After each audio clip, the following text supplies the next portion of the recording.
Pessoal, a gente segue detalhando para você agora todas as informações que constam lá naquele documento da Polícia Federal que embasou a operação, que mirou em aliados de Jair Bolsonaro.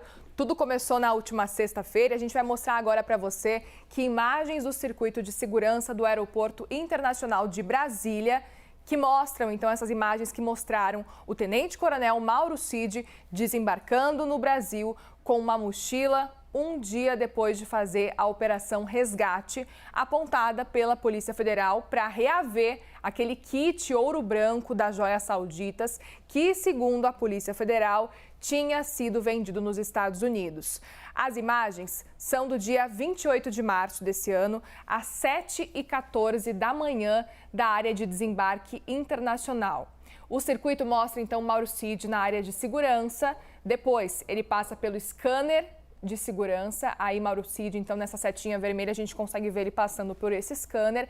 Ele carrega a mochila e aí, por fim, já na área, ele carrega a mochila nesse momento e na área externa do aeroporto. A gente está vendo ele, então, na área externa do aeroporto.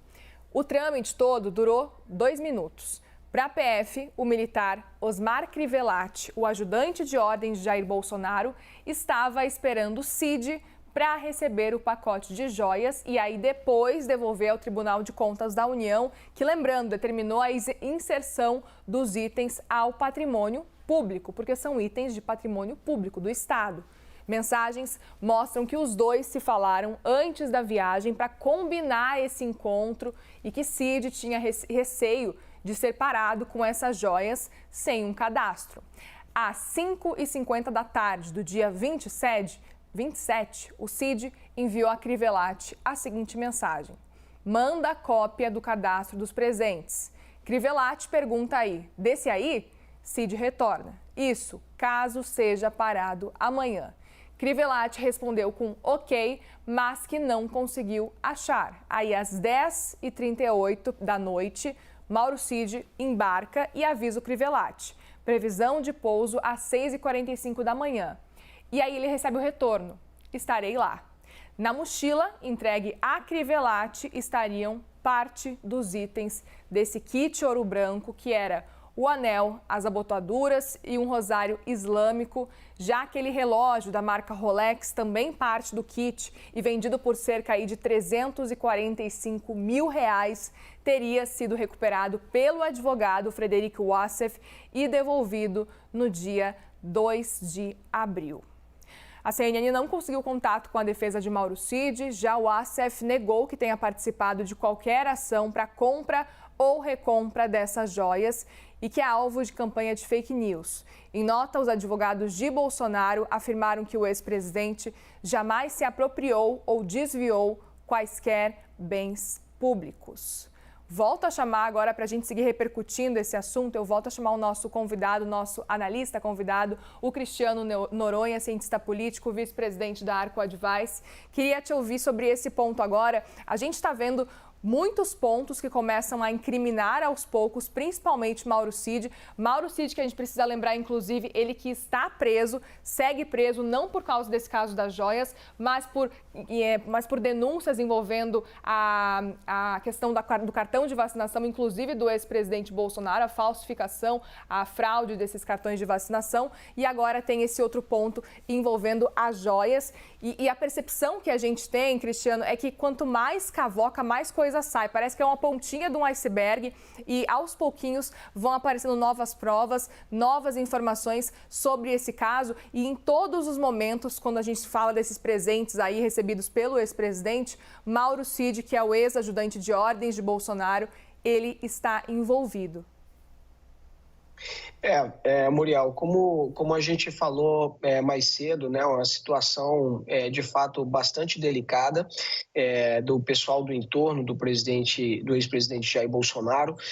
São, enfim, documentos e uma série de imagens, produtos aí que a Polícia Federal conseguiu reunir nesse inquérito, que coloca a situação de Mauro Cid que é fica numa situação extremamente delicada, né? Já há, inclusive, no Congresso Nacional, algumas pessoas defendendo a criação de uma CPI, de uma comissão parlamentar de inquérito, para investigar toda essa situação. Seria mais uma forma de você acabar expondo mais o entorno do ex-presidente, inclusive o próprio ex-presidente, e aí desgastá-lo ainda mais. A gente já percebe um desgaste na imagem do presidente, inclusive nessas mobilizações de mídias sociais, onde o ex-presidente era muito forte, onde ele conseguia regimentar bastante seguidores, apoiadores, as lives dele sempre eram